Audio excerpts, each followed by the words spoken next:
Welcome to the NFO review series. I'm Rin Agarwal.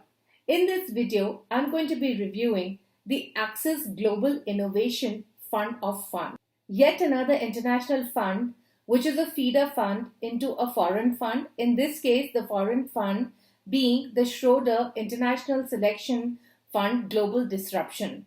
So what is this fund all about? This fund was launched in 2018.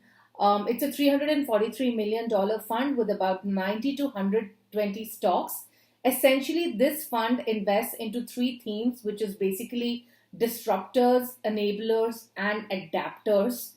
So some of the themes that the fund invests are like digitization, e-commerce, healthcare, fintech, communication, environmental.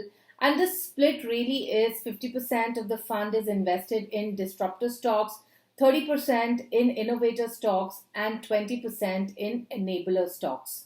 If one were to look at the geographical spread, about 60% of the fund is invested in the US markets, and then, of course, there's exposure in emerging markets and the European markets as well. The top sector with 35% exposure is the information technology sector, followed by communications, consumer discretionary, and there is no surprise on the top stocks, which are basically Alphabet, Microsoft, and Amazon. So should you invest?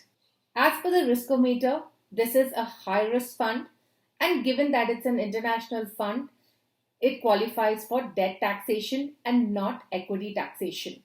The fund is also pretty high cost because the underlying fund expense is 0.75%, and then the Axis fund of fund expense ratio is going to be about 1.5% in the regular plan. So that's like 1.5% plus 0.75%, that's about 2.25%.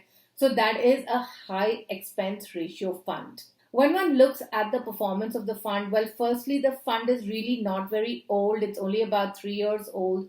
If you look at the last 1 year performance, which is about 66%, and you compare it to the NASDAQ, the reason I'm comparing it to the NASDAQ is because of the similar holding that this fund has with the NASDAQ 100 stocks.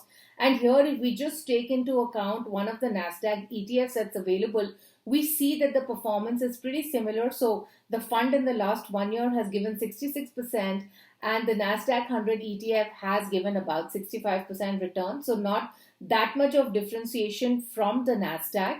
Finally, this is another fund which has a high concentration to the FANG stock. So when I look across what's available in the international investing space, I find that most funds have high exposure to FANG, and this is the same case with this fund as well.